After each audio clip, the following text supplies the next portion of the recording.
An old friend Ian started all this stuff. I'm happy to be here tonight and amongst so many people who care for this important issue. This evening isn't about legal technicalities of custody or abduction. It's not about adults or about blame or about law in any kind of local sense. It's about the little victims of the failure of the international system to protect all human rights. It's about what we can do to attempt change to the international scheme of laws and courts and every other adult system with the ability to affect the quality of life of all of our children. I want to say at the outset this evening that it's not meant to be an evening of Japan bashing. I hope that our friends from the Japanese consulate will take this very seriously, that I've lived in that country for more than 30 years, and I know the Japanese to be no less loving parents than anyone in this room. My wife Takako, our friends, co-workers, neighbors, and our own children, being part Japanese, are most often appalled when they find out what is being done in their name. Of course, there is criticism of Japan, but of a bureaucratic and judicial system that we hope is about to undergo change. And you're going to hear some of that criticism tonight. But it will be given by at least two people who have devoted most of their life to being part of that marvelous country that me and Colin now call home. I practice law in Japan and have done so since the early 1980s. Foreign registered law solicitors, such as I am, are confined to essentially corporate commercial solicitor work. We really don't find ourselves involved in criminal or family law practices. I was no exception until I met up with Murray Wood. What started for me, as I thought, would be a reasonably simple piece of work. Get the order of the Supreme Court of British Columbia respected by the Japanese authorities and get those two children home. Turned into a multi-year saga. It was a saga that I eventually joined as a full volunteer. Murray, as a school teacher, simply couldn't afford to have the set of lawyers that he had for as long as he did. But it was an easy choice for me and my Japanese colleague because the pitiful situation that those two children found themselves in, wrenched away from their father, and all of this right in the face of a very thoughtful order of our BC court, that simply couldn't be avoided. I'm pretty certain that everybody here knows the story of Taka and Mana.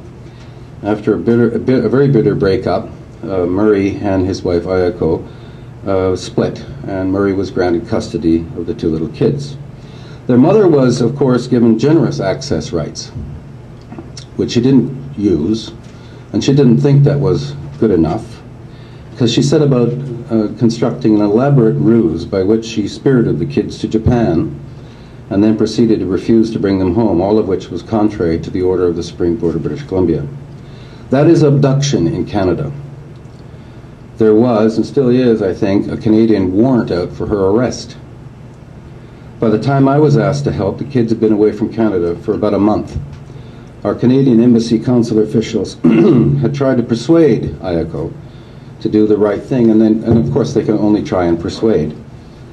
But all lines of communication between Murray and Ayako and the kids had been entirely cut. There followed a long, frustrating, expensive, and as it turned out, fruitless struggle to get the Japanese family court system to recognize the judgment of the BC Supreme Court. Murray and his father Ian saw the kids precisely twice, both times in the sterile and frightening confines of the Saitama family court. I recall the time that they were dragged into the courtroom looking so much like two little deer caught in the headlights of an onrushing monster truck. They were confused and terrified. They were abused. Both the Japanese lawyer with whom I had the pleasure of working, Mr. Honda, and myself are parents. And we were appalled by the way these two little ones were treated.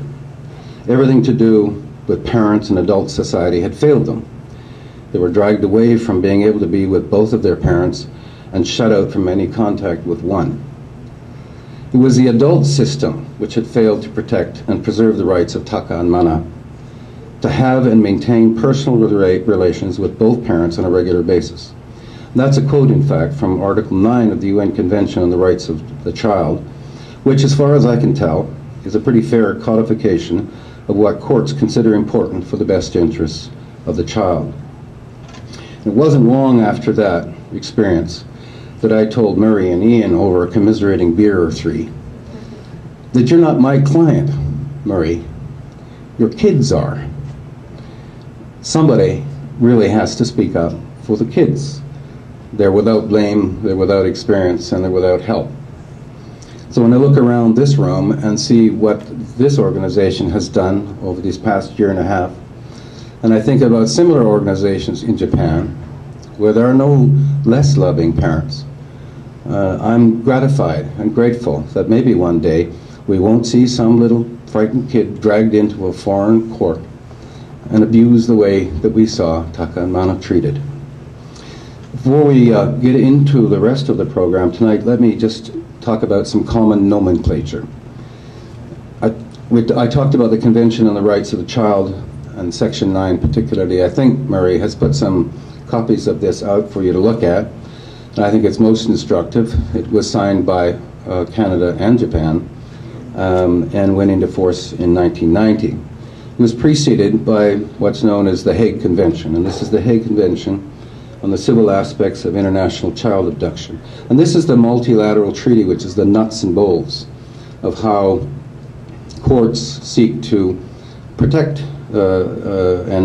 children from the harmful effects of abduction and retention across international boundaries by providing a procedure for their prompt return.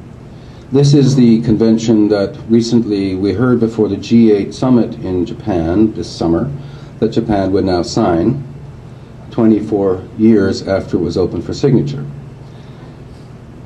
Finally, there is PAS, or parental alienation syndrome, which differs very little from the Stockholm syndrome, inasmuch as children that are being held in those circumstances are abducted and are prisoners. And I'd like to mention that we'll talk later about the film that's being done this evening, but there is a predecessor of that called Victims of Another War, which I think was one of the first in the genre, talking about the effect on children, the irrevocable effect on children of a parental abduction, and the denial of access to one or another of the parents. The fact that children can be spirited away from a system of law which recognizes their right to access to both parents, such as this one, is well documented. That's what happened to Murray, and in fact, in all the cases that I subsequently became involved with. In fact, I understand that the word access or sometimes visitation is now synonymous with the idea of contact as one of the indices of whatever is in the best interests of the children. When any form of access or contact is denied, and that denial is supported by the legal system where the children are held, then from time to time people in this situation are turning themselves to thinking about some kind of self-help solution.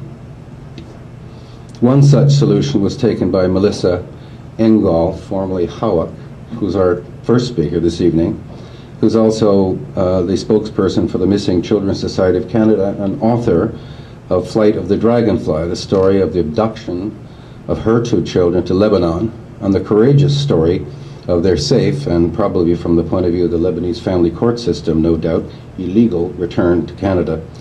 Melissa.